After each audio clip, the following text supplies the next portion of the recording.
Hello and welcome to the Blessings in the Streets podcast. I am your host, Joseph B. Roberts, and in studio with me this evening is a phenomenal woman that I had the pleasure of connecting with about 6 months ago. Interestingly enough, we've actually lived in two different states and at the same time and didn't even know it until 6 months ago.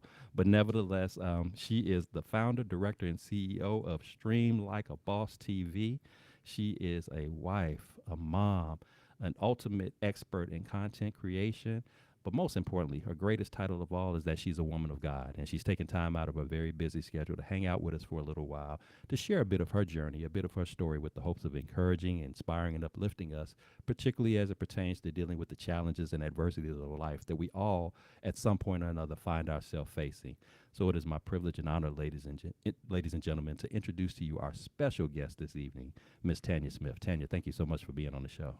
Thank you so much for having me. I'm really excited to be here and I'm blessed to be able to be in your space right now. So thank you. Well, thank you again for taking your time out. I know you, as we talked about earlier, you just caught a flight back into town late at night. You've been on the road a lot lately. Got your hand on a number of different projects, so I'm excited for you to be here and to hear more about your story. So, with that said, before we jump into our segments, I do, of course, want to give you an opportunity to give a brief introduction of yourself, who you are, where you're from, what you do. Kind of give our audience a taste of who is Tanya Smith. So, yeah, it's a big ask about where I'm from, and I'll get into that a little bit when I talk about my story. But yes, my name is Tanya Smith. I am a video marketing strategist and a business coach. I am the founder and owner of Get Noticed with Video LLC, and Stream Like a Boss TV is one of the projects that has been born out of that. Um, I am a person who really enjoys content. And so video content was not my first love, but it became my love over the past couple of years, actually, the last 4 or so years, for some reasons that we'll probably get into as well. And the thing that I love the most is being able to help people to really find their voice with video, to be able to really show yourself as someone who has a message to share and to also strategically leverage the content that you're creating with video into cash and actual clients if you're an entrepreneur. So, Love that, love that. And if anybody, if you've had a chance to even get a glimpse of some of the work that she does, you can tell right out the gate that she is a an ultimate professional, very much attentive to the details of it all. So, so exciting to have you with us, and I'm excited to learn more about your story. So, without any further delay, let's go ahead and jump right into it. So, Tanya, as I say with all my guests who come on the show, one of the things that I like to focus on when it comes to our journeys of life is I think it's important for us to take a moment to reflect back on the beginnings of it all, because so much tells the story, if you will, kind of puts the details together, if you will, of why we are and what we do in the present, how much of that connection is back to as far back as our childhood, as to certain things that have happened to us, certain people that we've met, certain places that we've gone, etc. It doesn't necessarily make sense to us at that time because we're young and we don't know anything as much as we know now. We haven't lived long enough to experience some of the experiences that we have. But nevertheless, when you really are finding yourself walking in your purpose, that's when those aha moments begin to arise and it starts to make sense. Those light bulbs start to come on and you start to be able to make the connections that are necessary to make it all make sense, if you will, for what it is that you're going through. So with that said, if you would take us back to the beginnings of your journey, back to childhood, and share with us what was it like for you growing up, fond memories that you have about growing up, as well as if there's any particular challenges that come to mind, you can share those as well. Just kind of give us that foundational basis, if you will, of where your story begins. I'm going to just be honest with you and tell you this is a little bit tough for me because I don't share this often. So, Okay. what I will share is that I came from a background of where there was domestic violence going on in the house. There were some other things that were taking place as well. My mother is a very intelligent woman, but some of the choices and the decisions she made really, I think, prepared me for where I am in this moment. And so, to talk a little bit about that, we were never really rooted. So when you ask where I'm from, this is where my answer comes from, and that is that we constantly were moving from domestic shelter, domestic violence shelter to shelter, back into a home, various cities, all over, staying with family and then not staying with family, not having family or parents with us. I had a younger brother and a younger sister, so oftentimes I was taking care of them along with my grandmother, who was in North Florida at the time, Panama City, the Panhandle. Because of that upbringing, because of a lot of the things that happened, I was very determined. You know, as a child, you make a couple of decisions. You either decide you're going to be like the situation and just go all in, or you're going to do the exact opposite. I made the decision to really focus in on studies, to really get clarity around how to get out of the situation and the environment I was in. And so much so that when we would move to these different locations, I didn't have a lot of friends. I was very isolated, but I also was very focused. I knew what I had to do. So even in my high school years, even though I switched high schools at least 2 to 3 times, my last couple of years, I knew I had to do well on, the standardized test. I knew that I had to take advantage of the different counselors and the other people who were positioned, that God positioned to be in my space, and to ask them the right questions and to apply for, scholarships and to do all those things. And because of that focus, in spite of the fact that a lot of my childhood was lonely and was focused on educating myself, what I discovered is that we get to make those choices, right? I made these choices and they led me to being able to have a full scholarship and a full ride to go to college and to get out of the situation, at least mostly get out of the situation while I was in college. And so if I think about some of the positive things during that time, my little brother, my younger brother, who is 5 years younger than me, my sister is 6 years younger than me, we were very creative, and I didn't know at the time what that would do later on, but we created our own little radio show. We had one of those old tape decks, and we Yes. would buy these when we could, these magazines. Like, I don't know if you remember Mad Magazine, Mm-hmm. and we I would do do. little skits off of these magazines. And so we created our own little newsletter, and we created a radio show, and we would record ourselves doing these skits. And with the newsletter, I was writing stories and articles and all kinds of things. And I didn't understand at the time, of course, what that would turn into later. But one of my very first jobs in college was at a newspaper. And so, because of the interest in what I was doing, because of the interest in advertising and marketing, I even did like a science fair project around marketing. I had no idea that this was something I would want to do later on in life.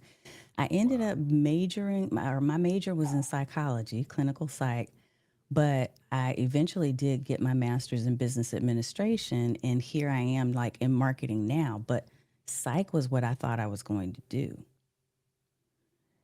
So it's just funny how God plants little seeds. And in this moment, and especially over the last several years, where, entrepreneurship can be very lonely and isolated, but I had a comfort zone with being by myself and being able to move and to do the things I needed to do without having a solid support system because I grew up that way. Um, yeah. So that's a little bit about my background, where I came from. Wow. Wow. Let me first start off by saying that I definitely appreciate your transparency and sharing as you have. It's never easy to talk about, growing up in an environment that had domestic violence involved, and as you said, moving around, not having that stability, if you will, not knowing, where am I going to be tomorrow or next week or next month. Um, I don't take that lightly in any way. But what I do find fascinating that is that in the midst of what was otherwise a very challenging, upbringing, if you will, how you and your siblings were able to have those moments of like you said, of creativity where here you are, creating your own shows and acting out, and then you would ultimately get a job, working for a newspaper. And that's why I said to you at the very beginning about how we don't make sense in initially, like, why are some of these things happening, Mm-hmm. and we're not able to quite connect those dots. But then here you are today doing the work that you're doing, and now it makes total sense to Yeah. me. It was God's way of preparing you for a path that you didn't know that you were going to be on, because you yourself said, I thought I was getting ready to get into psychology. I was getting ready to do I that. did. You know, but that's the interesting thing. Well, one of the many interesting things about God is that, you know, we'll have the plan of what we think we're going to do, and then but he has this purpose that we've been called to do. And so what I see now is you pivoting more in line with the purpose Mm-hmm. that he had for you. And even going through the trauma that you had to deal with in growing up, this is a creative outlet, which a lot of times for people who are going through traumatic events, Mm-hmm. regardless of what area that it's in, Yeah.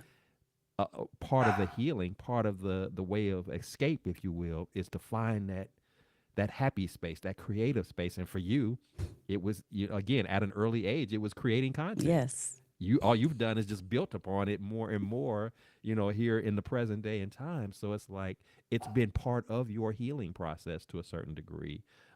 You've been able to not only heal personally in that regard, but now through content, as you're coaching people, as you're guiding people in their respective entrepreneurial ventures, they're getting a voice Mm-hmm. that they're identifying where that voice was, that it's always been there. They just didn't know how to tap into it, and you're Yeah. showing them how to tap into it and present it in a way that is relatable and receivable by their respective audiences. So again, it all makes sense now, but that's why I love having this moment of making that connection. But that's, again, this is a power move by God, Mm-hmm. how he can navigate you even in the midst of Yeah. storms, to prepare you and set you up what is going to ultimately be your blessing later on down the way. As long as you remain patient and steadfast and locked in on him, he can navigate you through, again, even the most difficult of times. So again, I appreciate you sharing that. Yeah. um, so so Tanya, as you go through your childhood, good, bad, or otherwise, you enter into an adulthood, and those experiences don't stop, those challenges don't stop. Mm-hmm. And eventually, if you live long enough, you're going to find yourself facing some storms that hit a little different than the normal day-to-day nuances. So much so that every now and then we get gut punched, if you will, to Mm-hmm. the degree that we find ourselves staring in the face of a storm that we don't see a way out. That's right. We it's overwhelming, it's burdening us down, it's keeping us weighted. This is not something that money can get us out of, or a quick phone call, a hookup. Mm-hmm. It's us against this storm, and we don't know quite what to do. That there's that sense of helplessness, if you will. And so with that said, if you would share with us a time that's exactly how you felt. You had one of those stormy moments in life where you didn't see a way through, you didn't see a way out. Okay, again, you're here today, so we can just, thank God that he made a pathway for you to make it this Mm-hmm. far. But maybe back then, even being the woman of faith that you are, maybe back then you didn't quite see it, turning out that way. So if you would kind of walk us through what this experience was like for you, and what was ultimately the turning point where you began to see some light at the end of the tunnel and coming up out of that situation. Ooh, these are tough questions. Did I say that already? You did. But they're good. They're good because they pull, as you said, something might inspire someone else to keep going. Um, I I can't just say I. We, my husband and I, we now have been married for 33 years, but around 2015 ish, so about 20 years or so in, we he went through a period of being diagnosed with colon cancer. And Mm, so at the time, first of all, let me back up a little bit and say this. We have, in our marriage, lived apart probably more than we have lived in the same household. And part of it initially was because he was in the military. and so stationed in other places overseas. And now, as a civilian, because of his role in a manufacturing operations position, that has also carried him overseas. And so during the time that he was diagnosed, it was about a year that he was suffering with symptoms, and I did not know because he didn't say. Mm. He just kept moving and doing what he does, which is to take care of me and the girls. We have two daughters. Um, I was not aware until he came home and said, I have an appointment with the doc. You know, he's been trying to get me to do this colonoscopy. And Mm. I went with him, of course, right? I went with him. And in the room, in the hospital room, after the procedure was done, the doctor sat me down because he was still kind of loopy, you know, which is what happens for those who don't know the colonoscopy. Um, he was still loopy, and the doctor sat me down and just like sat directly across from me and was very matter of fact and said, so I wanted to let you know we found this, we found cancer. And so he started walking me through steps, and I couldn't even focus for maybe like the first 10 minutes of everything he was saying. My husband was starting to come out of it at around 10-minute mark and was asking, what is he saying? You know, and I just Mm. remember thinking, okay, I gotta get things together. I need to start putting things together. So I started making lists of who I needed to contact and what we needed to do and which doctors needed to be seen. And to fast forward through all of that, it was during a time where I was starting to really get into building my business while also working full time. He was still traveling. So for the next year, we were just in a really tough situation because I was trying to make decisions about, do I need to continue to do all these things, or do I need to drop Mhm. something? But meanwhile, he would come home, go through chemo, because he'd only be home for 14 days at a time. The whole time, every day, he'd be getting chemotherapy. And then he would be sick while he was home. He would get on the airplane, throwing up, vomiting, all of that, and then get over there, heal, and then come back home, go through the whole Mm. process again. So for an entire year, we went through this cycle. And I just remember thinking, I don't know what we did to deserve this. You know, you Mhm. wonder, like, why?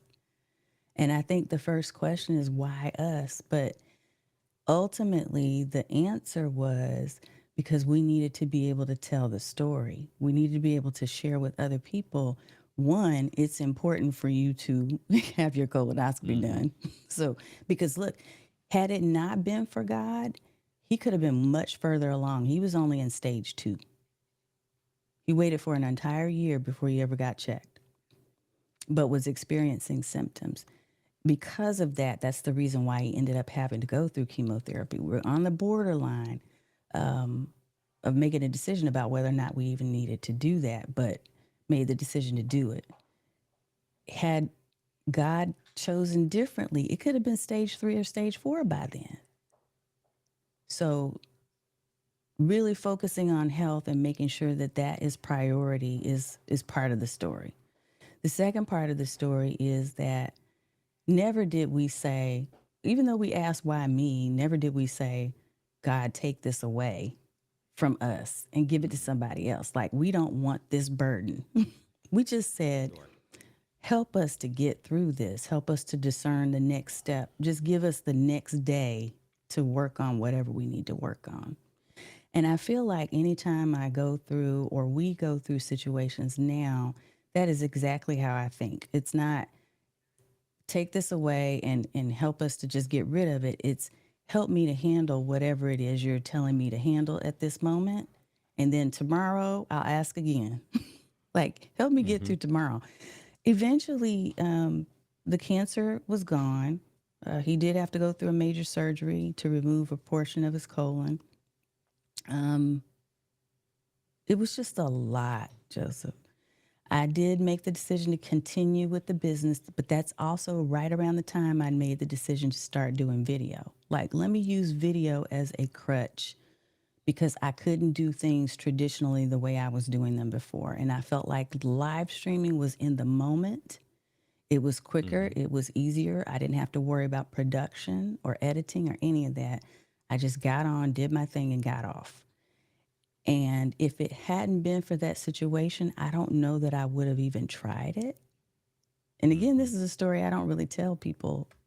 I don't tell people a lot about that, but that was part of the reason. It was out of a sense of desperation and deciding if I'm going to continue to do this business thing as a side gig to my corporate, then how do Mm-hmm. I do it in a way that's going to be efficient? How do I do it in a way where I can still put a time and attention into my family, to make sure he's taken care of, but also our kids? So, yeah, I think that that was a time when I wasn't sure where we're going to land. But here we are. It's 2025 now. So it's been 10 years.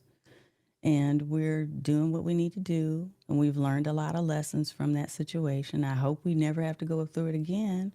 But I know that God does give you what He feels you can handle. And it's a matter of you stepping into it, asking for His guidance day by day, minute by minute, because you're not going to be able to see the whole plan. You just don't. Wow.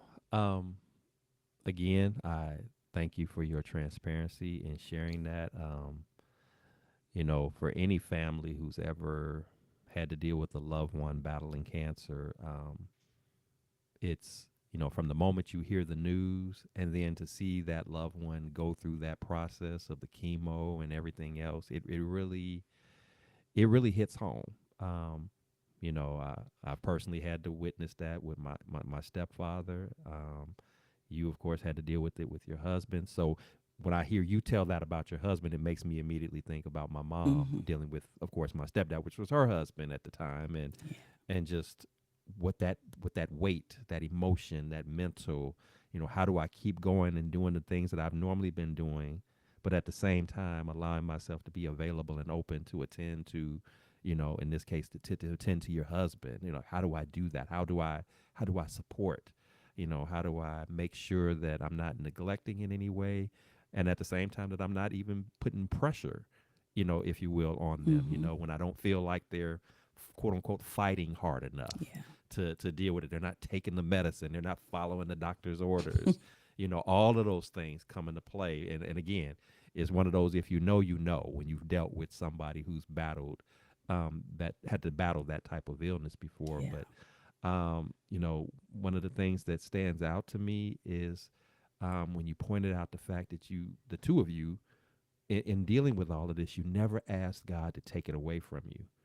And, that's a hard thing not to do because it's a natural tendency for us as human beings. It's in our human nature that when we're going through a challenging time, an uncomfortable period, a dark moment, we want to take this away. Mm-hmm. Get this up off of us. We also, which is something that you mentioned, we also find ourselves at times questioning, like, why are we even having to deal with this to begin Yeah. with? Like, I know I'm not perfect, but we try to do the right Mm-hmm. things. We try to be good people. We go to church. We Mm-hmm. we we, we take care of each other. We do most of the right stuff. Like, why would you bring something heavy like this on us? Yeah. And one of the things that you learn in your walk with Christ is that, when you do find yourself asking, why us, you actually have to follow up with the question, why not Mm-hmm. us? Because the reality is, when you think about just the example of Christ, Jesus Christ dying on the cross, you know, would you have wanted to endure that? Would any of us wanted to endure that? And I'm pretty sure there's nobody who's going to raise their hand and volunteer for that. No.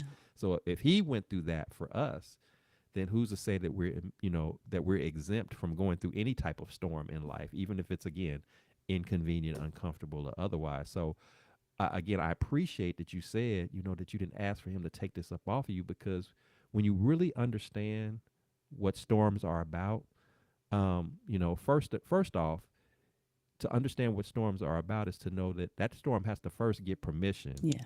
from God to even come your way. Mm-hmm. It don't come your way just because they come your way. God has to allow it to come through. So then the question becomes, well, why has he allowed this to come through? Mm-hmm. Knowing that it would shake up my world, knowing that it would cause disruptions, if you will. Yeah. If you know that he loves us the way that he does, then you understand that if he's let this thing come through, this storm, this valley experience moment to come through, he's doing it because there's something in it that we're supposed to glean from Mm-hmm. this situation, whether it's to be directly blessed by it or whether it's to, as you alluded to equip us to be Mm-hmm. a blessing to somebody else. That we had to go through this because there's somebody else that we're going to encounter. There's an audience that we might encounter later on that we're going to share this story about how we went through this, we dealt with it with this, we relied upon God to get us through, and we're here to tell about it. That's right. So it's about you looking at your storms, take it from the standpoint of where you take off your worldly lenses and you put on those godly lenses, and in doing so you understand that instead of the storm being viewed as a negative event, you start to now look at that storm as an opportunity for you to Mm-hmm. develop, for you to grow, for you to become a better version of who you are, for you to be, again, to glean something from this experience that God is trying to reveal to you, that, while you might not get it today, later on down the road in life, that this is a setup for you Mm-hmm. to do something that you need to do that's a part of, again, your walk and your purpose. So, like, as you shared, you would have never thought, you didn't see yourself initially, doing like live Mm-hmm. broadcasts, because, again, the natural tendency for those of us who do podcasts or other content related presentations is that we like to set the stage to do it and then have the opportunity to clean up all the mistakes and the errors and all those kind of things because we want to perfect it. But Mm-hmm. in a live moment, just like on TV, if it's live, it's live. So whatever comes out, comes out. Whatever That's happens, right. happens. You can't take it back. You can't delete it. You can't cut it and slice it and paste it. It is what it is. It's in Mm-hmm. its rawest form. And you might have not, and there may have been something that I would suspect there was something in you that, whether we call it fear or some level of anxiety or what have you, to be open and transparent like that, to be vulnerable, to be open Oh on a yeah. mic live, that God said, you know what? Your purpose, your path has this content creation. And you're not just going to be a regular content creator. You're going to be next level with this. And so part of that next level experience is going to be you being willing to be upfront and open, Mm-hmm. live in living color, and Yep. being able to say whatever it is you got to say and being okay with that. That's right. And so because of it, so he uses a storm to allow you to get up out of your comfort zone, to tap into a space that you needed to experience personally, that now you're not only comfortable individually using it, but it now Mm-hmm. is in your repertoire of your coaching to other people that are That's seeking your right. expertise in this area. Yep. So that's just a beautiful thing in itself when you begin to connect the dots and understand, what did God really mean by all of this. And so that's why it's so powerful in you expressing that I never asked for him to take the storm away. And that's the mindset that we all need to have. For my listeners, don't be so quick to ask God to remove a storm, because if he let it come through, it was never to punish you. It was never to harm you. It was never to destroy you. But it Mm-hmm. might be to shake you up a little bit. It might be to disrupt your comfort zone a little bit. Sometimes it's just simply to get your attention off of things that are not important, and Mm-hmm. redirect it back on him. That's Because right. maybe you out here, flying solo, doing your own thing, checked out from God, not talking to him, not paying attention to him because you're not going through something. So Mm-hmm. every now and then he has to allow you to go through something so you can remember who's running the show. That, hey, I'm over here. Don't just look out. Just don't go ahead and talk to me when things are bad. I need you to be talking to me when life is good too. Yes. Yeah, I know what's going on, but it's kind of like, I use this example all the time, and you can understand this as a spouse. You might know that your husband loves you dearly. There may not be any doubt in your mind that you feel this way, but that doesn't mean that you don't like to hear him say it. Right. I know he does, but every now and then I just like to hear him just tell me, just Yes. cause it makes me Mm-hmm. feel good. Well, God is no different.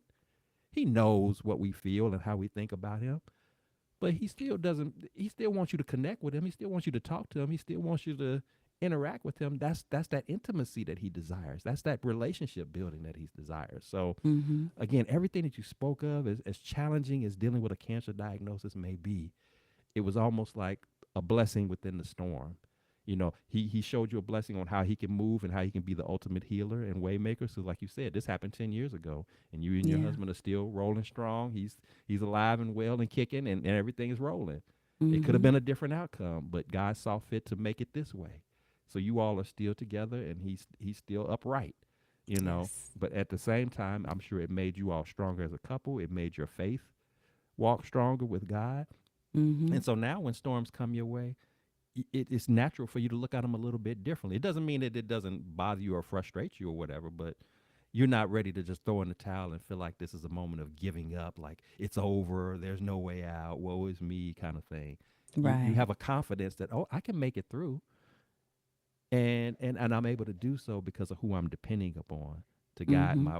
to guide my steps, to be my eyes and ears to navigate me through that. So and then the Yes. one last thing I want to point out in what you said, which convicted me personally, was that the fact that he went through this storm of the colon cancer diagnosis and how he was delaying and putting it off, because you Mm-hmm. make a very good point.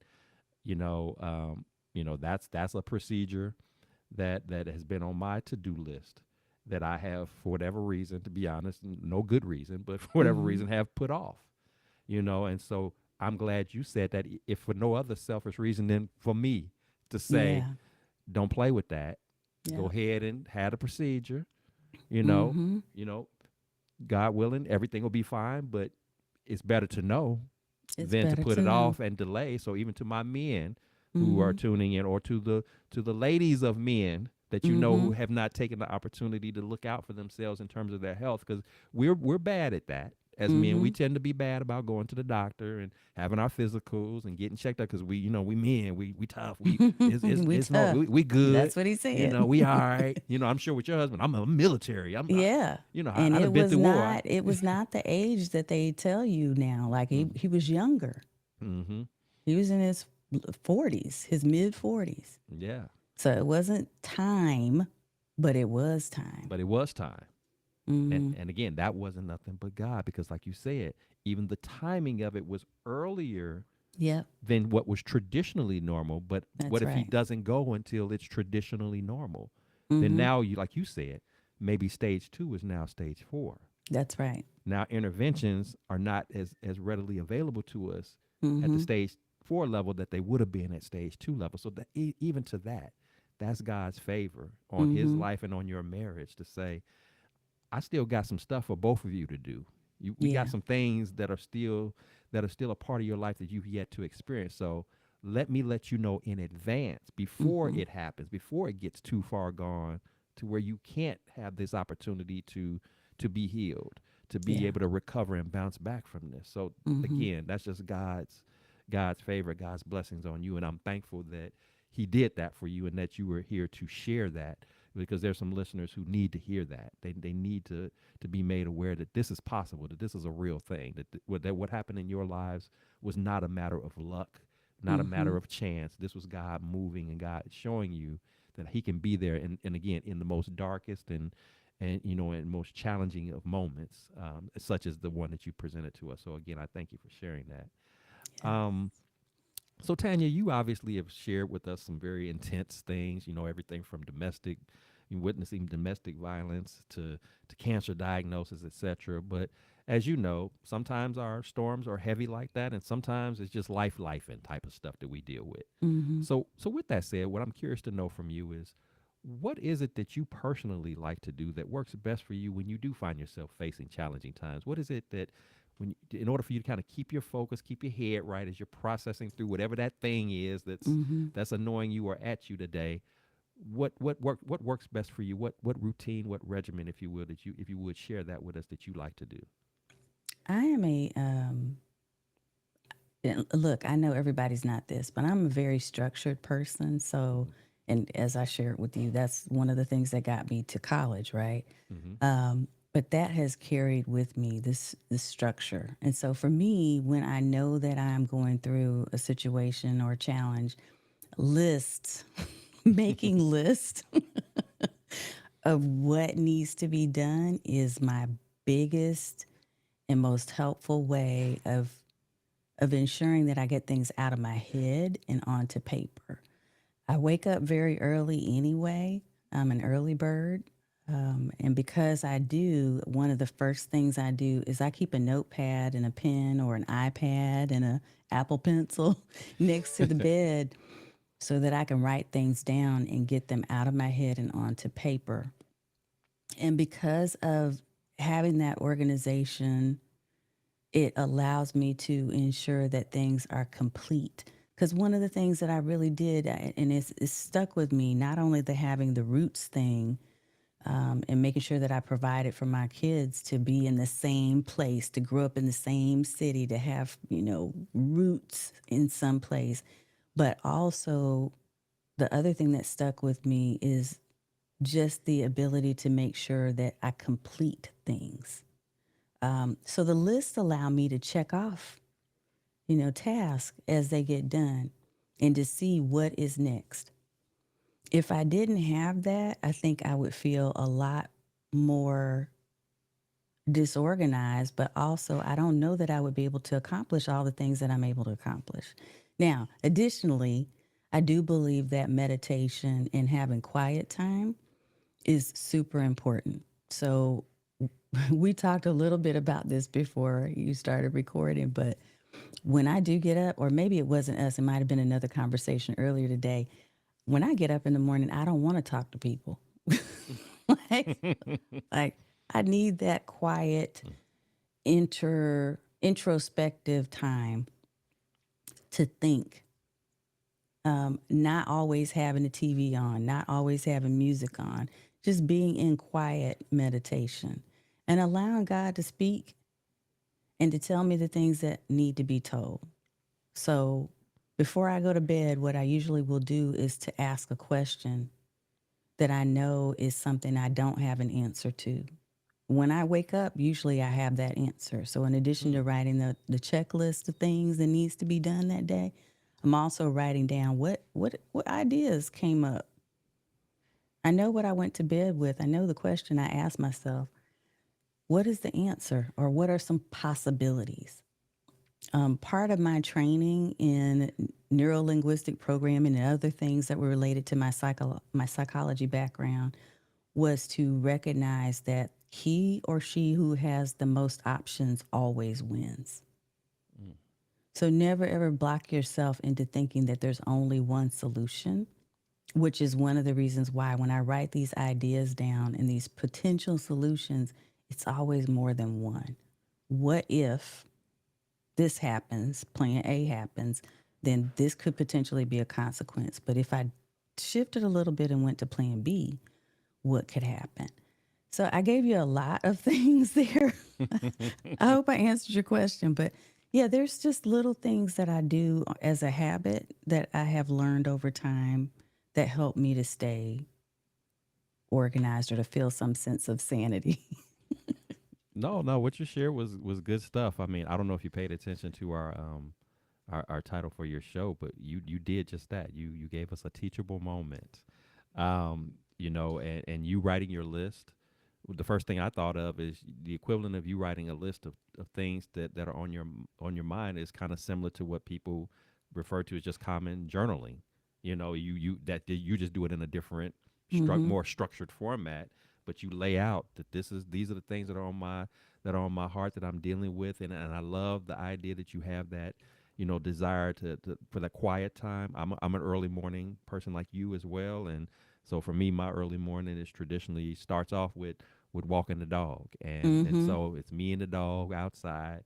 Like you said, there's no TV, there's no music. It's just me, the dog, and God, Mm-hmm. and I have these conversations, and and I talk to him and I pray to him and I use that opportunity. So similar to you, just you got to have that moment of peace and solitude, if you will, just to get your head right. But one of the things that I love that you pointed out that you do is you always ask yourself a question that you don't necessarily have the answer to before you go to bed, and then you typically wake up with the answer. I love that because it's almost like your way of preparing yourself for for tackling the task at hand, while at the same time giving yourself a moment of pause Mm-hmm. by way of sleeping through the night. Let me Yeah. get away from this, but I'm gonna put it out there because I need an answer. And Mm-hmm. so it's also, to me, it's like another way of you allowing God to speak to you, to where when I open my eyes up again, Lord, that You've given me the steps to take to move forward in whatever it is that I need to do, whether it's the resolving of a particular challenge or situation, or whether it's a business move, whatever that is. Mm-hmm. So I love that you do that, and that's also an indicator of you not waiting for something to happen. By the way that you structure yourself, you in essence you look to for ways to stay ready, Yes. to stay prepared, just in case something happens. That's fine, but you're Mm-hmm. not going to catch me just completely off guard. Without, like I said, without my pen and pen and paper ready to go. I'm ready. I'm always setting myself up, positioning myself as you expressed. The one who wins has is the one with the options. Mm-hmm. You continue to give yourself options, and that's a good, again, a good teachable moment for us all to do. I know I need to get better at writing things down because I'm bad at trying to keep it all in my head. Mm-hmm. I had that to-do list, but it's just in my head. Yes. But so that's something I got to personally work on, to take that and put it on the paper. Mm-hmm. So you don't forget anything, so you don't lose something. That's right. So again, thank you for those teachable moments that you shared as you were explaining. Again, how you deal with handling challenging moments. I think those are key things that any of us can draw from and use in our respective lives. For those who are listening and are trying to figure out how to navigate in those situations, she just dropped some gems for us. So I hope you got your pen and paper and wrote that down. So don't be like me and try to memorize it.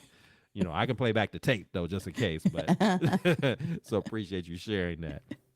So Tanya, if you had the opportunity, as you reflect back on all the experiences of life, the challenges, the ups, the downs, the highs and lows, and everything in between that you've been through, if you could sit across the table from the younger Tanya, the Tanya who didn't have the roots that you spoke of, the Tanya that witnessed some traumatic things in life, the Tanya that just felt like a loner sometimes, felt like isolated, if you will.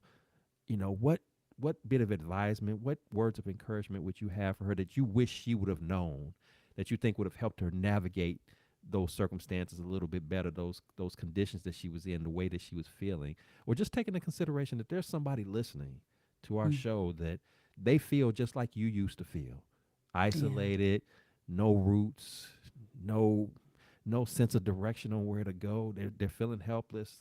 They're Mm-hmm. looking for that spark. What would you say to younger Tanya or to our listeners who are in that moment right now and looking for a way out? Honestly, the number one thing I would say, because I would have a lot to say to her, but the most important thing would be don't wait for other people to validate you. Mm, Don't wait for other things to validate you. Just know for yourself that you are who you are meant to be, and in this moment you're enough.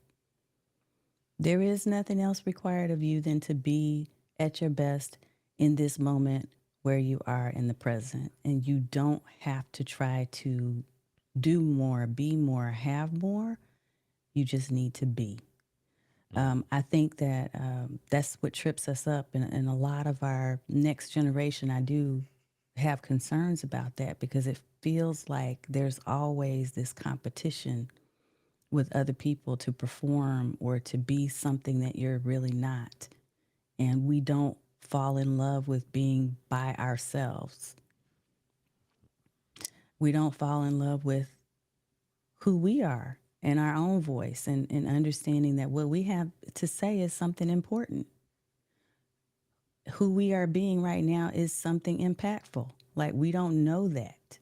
And so we're constantly berating ourselves and belittling ourselves and not recognizing that we have all that we need to have in that time and that we'll get more experience and that we'll do better, eventually. But right now, enjoy the process and be present in the moment. I would have told her all of those things because I didn't know. I didn't know I was enough. I thought that I needed to be more. I thought I needed to have more friends. I thought I needed to, I thought I needed to have all these different things. And really, I was just being prepared to enjoy and appreciate, which I do now in my older years. I enjoy and I appreciate who I am and where I've come from. And it's meaningful. I love that. Love that. And again, it connects with everything that you do right now. It's like I'm sure when you consult, when you coach people, that Your conversation is not heavily weighted on how many likes you get. Mm-mm. It's about the impact of the content. It's about you, like you said, understanding that who I am is enough. I just need to find out what that enough is, and I need to embrace it, and I need to express it, let it be made known, and the impact will follow. Because Yes. even to the making of money, if my impact has been solid and it was solid with 10 people, I can charge a premium price to those 10 people and make just as much money as somebody who has minimal impact, but it took them 1,000 people to reach the same goal. That's You right. know, so it's just about, are people getting the true, authentic, best version of you, Mm-hmm. whatever that is. And so I'm glad you pointed that out. That's so very important that you do that. And just again, quit looking for validation from other folks. Because only validation that you really need, the only identity or person that you need to impress, that you need to, whose opinion matters, would be God Himself. Yeah, other Mm-hmm. than that, everybody else is a distant second. Mm-hmm. Because people who don't understand, like you talked about this earlier about the loneliness that comes with entrepreneurship, Mm-hmm. and that's a very real thing because, I've always said that there's a distinct difference between the business owner and an entrepreneur, because with a business owner, the number one goal is profit, and then if by chance I impact and change lives as a secondary Yes. thing, then that's the cherry on the top. An Mm-hmm. entrepreneur has a vision, they have a purpose, like they're designed for the impact to be the lead, but then the bonus is if they can impact and then of course make money off of that, Yes. but they're driven by the impact. Mm-hmm. And that's what you do. You're driven by that. But see, when God has put a calling on your life, a purpose for you, it's not a purpose that He gave to the spouse, to the kids, to your closest friends and family Mm-hmm. members. So they oftentimes don't understand it the way you understand it. They don't Yeah. oftentimes appreciate it the way you appreciate it. Mm-hmm. Sometimes you get resistance, like, how long you gonna be in there recording? Yep. You on that mic all the time. I don't Uh-huh. get to see you because you're too busy in there talking to people. When you going, what about everything? Uh-huh. You forgot you got other things and other people in the house, or whatever. I mean, those are Yes. real conversations that They happen, are. and it can, if you're not careful, you can get discouraged by it, which the enemy wants you to be. He Mm-hmm. wants you to get discouraged and to the point to where, well, just forget it. I just won't do it. Mm-hmm. I'll just let it go. But Yeah. if it's your purpose, if it's what God called you to do, you have to stand your ground and work through that thing. That doesn't mean that you ignore those who matter to you the most, but Right. it is a challenge in getting people to embrace and understand. And then there's some people who fully understand what you're doing, but they don't want to see you win. Yeah. And that's why if you get too caught up in approvals and likes and confirmations from folks that don't matter, Mm-hmm. you will get talked out of what God has destined and purpose for you to do. So don't That's allow right. that to happen. So I appreciate you sharing about that importance of embracing who you are and not seeking that validation from those on the outside who may or may not mean the best for you, That's right. who don't necessarily want to see you win. Mm-hmm. They may very well recognize that you got a powerful gift, and they're feeling some kind of way about it because they don't have it. Yeah. But at the end of the day, what God has for you, He has for you, just like what God has for the next person, He has for them. It's not going to Mm-hmm. always be the same. So instead of me looking to my left and looking to my right and comparing and wishing that I had this and that, take what God has given me, Mm-hmm. maximize it to the fullest. And if I'm unclear about how to do it, speak to Him, and He will either directly give me the guidance and that I need, or He will bring people like the Tanyas of the world into your life because He's equipped them to be able to come alongside you and do so in a genuine and authentic way, that they truly and sincerely want to see you win, that they're Yes. actually in your corner.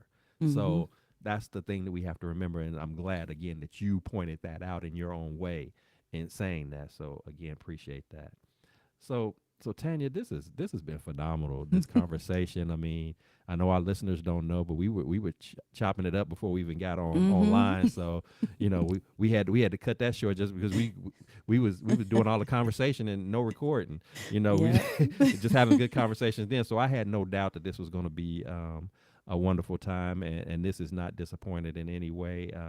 I've been blessed. My listeners have been blessed, and I'm so grateful and thankful that You've been a part of this experience with me and sharing so genuinely and authentically as you have, being transparent and vulnerable, talking about the hard stuff, but understanding the impact in sharing your story and how it can be a blessing to others. So thank you so much for that. But before I let you go, as is customary here on the Blessings in the Streets podcast, we do want to take an opportunity to love on you, to celebrate you, to lift you up. So if you got anything that's going on professionally and or personally now or coming up down the road, we want to know all about it, how we can support it, how we can connect, and all that good stuff. So please tell me and our listeners what's going on with Tanya that we need to know about. Oh, goodness. I'm in the process now of putting together several different challenges around video. And so we launched our first one, which was Livestream Launchpad, about a month or so ago.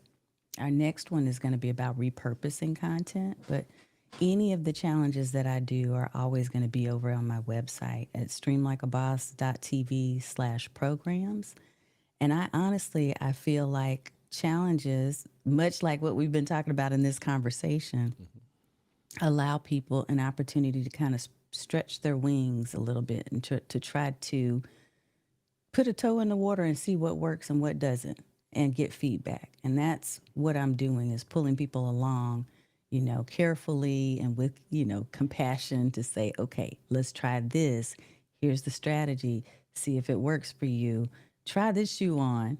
If it fits, then let's keep going and let's have an action plan. So I'm just excited about that. It's the series is called Simply Start Streaming, but each of the challenges has a specific component to it. So if you are interested in doing video, if you're feeling like you have a lack of confidence or structure, and you just don't know how to move forward and to leverage content in a way that is going to drive sales, that will get you in front of more people, that will expand your reach, I think that these challenges will be super helpful. Love that. Love that. So, to my listeners, she's told you how to follow her, how to connect with her, how to take advantage of her products and services.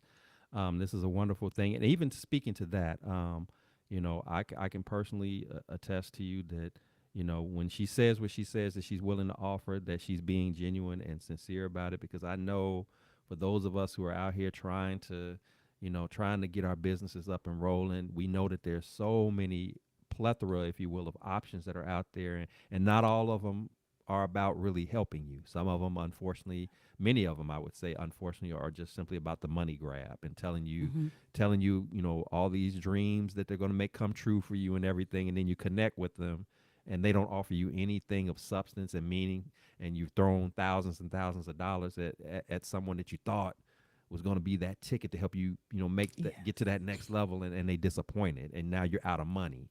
So I say all that to say that this is, again, a woman of God who is trying to do the works that she's doing the right way.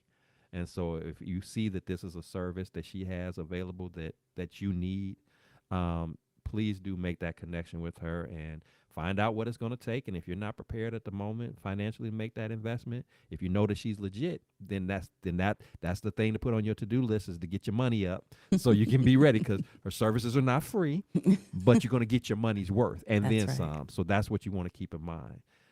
So again, you are a blessing in so many ways. I'm thankful that I had a chance to know you as a individual and somebody I call friend now, and being on the podcast and blessing my guests as well. I pray nothing but God's favor on all that you do in your works and your families and in every aspect of your life. So, and I'm looking forward to just more exciting and amazing things to come from you.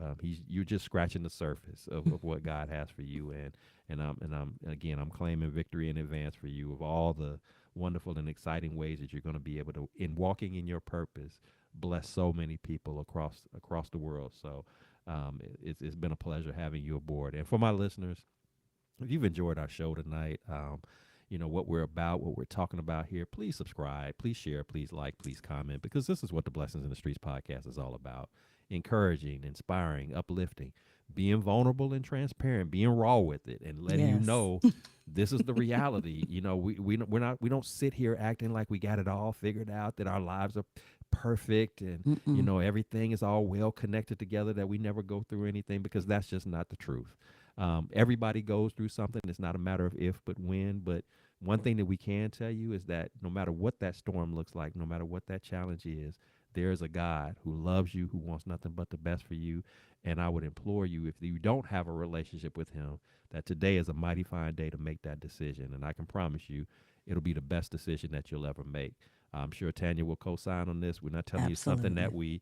that we heard. We're telling you something that we know from personal, firsthand experiences. That's right. So, with that said, remember here at the Blessings in the Streets podcast, this is the place where your story is your glory, where your relationships are relevant, and your journey is your joy.